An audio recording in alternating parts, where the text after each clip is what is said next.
my name is Wendy Mannon and I'm CEO of On Day 6. Welcome to our relationship mini sessions.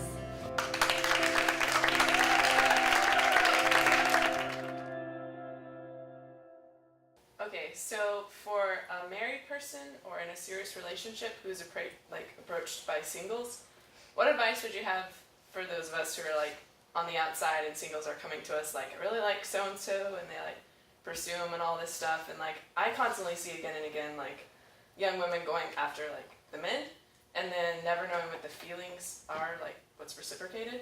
So for me, I'm like, yes, be bold in your communication, but it's like also have common sense, question mark. So I don't know, that's where I kind of struggle. No, definitely. So I believe it is the man's job to pursue. And we talked about earlier authentic invitation as a woman. And so I don't believe it's the job of the woman to pursue the man, just to create an inviting environment. If they've been in 3 or 4 different situations where they've put themselves out there, they're sure that they showed that they were interested in the guy, and the guy has not done anything, I would encourage them to not wait around and to move on. Awesome. And if the guy pursues them later on, great. If not, I've just seen women wait and wait and wait, literally for years, a guy they're interested in.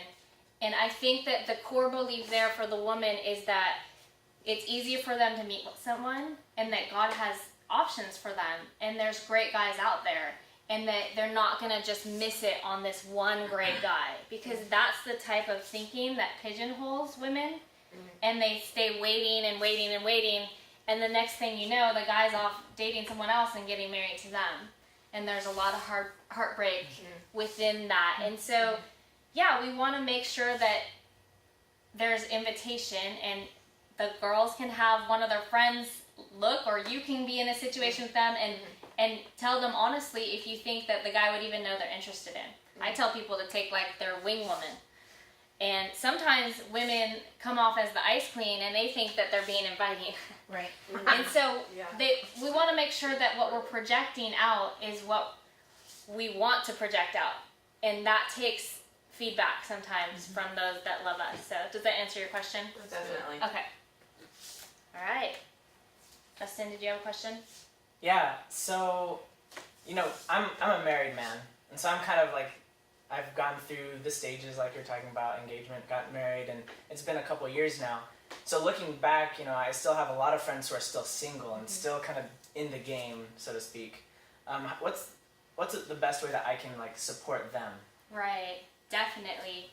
So the greatest thing that you can do for them is to believe in them and to believe for them for marriage. To encourage them, but also not to bring it up all the time and be asking, so are you dating anyone? Let it be natural.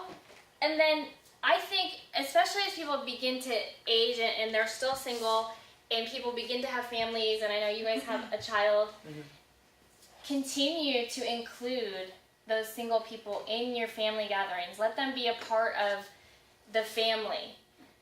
Because it can be a lonely road if you do not have family close by.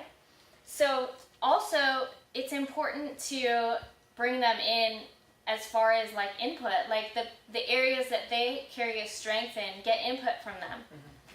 That's kind of a 2-part question, but the first part is, how do you keep a healthy balance of compromise in a relationship? Because compromise is important in relationships, but how do you keep that healthy balance between compromise and then over-compromising where you lose parts of yourself?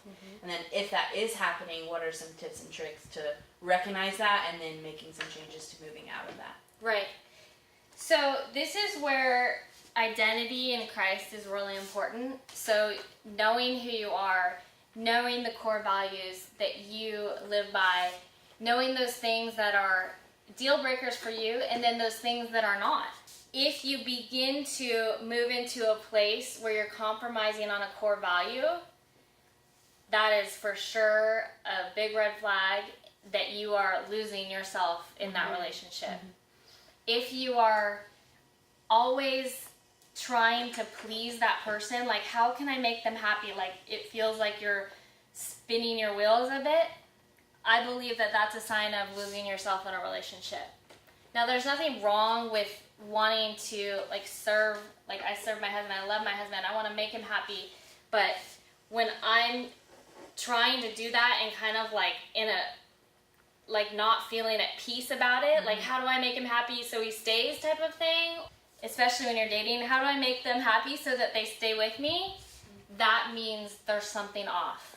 And so if that is happening, I don't think that that means that the relationship has to end, but what it means is there has to be some communication. First of all, you have to kind of get back to that place of like, wait, who am I?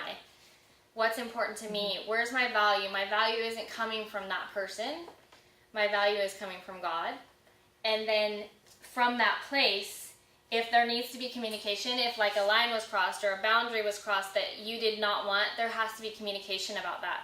And say like, hey, this happened and I don't feel great about it. Like, I'm sorry. They can say they're sorry. Like, I would like to take it back to this place. What do you think? That's the sign of a mature relationship. If both people can look at it and say, yeah, I respect that you don't feel comfortable with that. Let's take it back to this place and still move forward. Now, if there isn't a respect for that, I would say that that's a question of, is the relationship ready to move forward?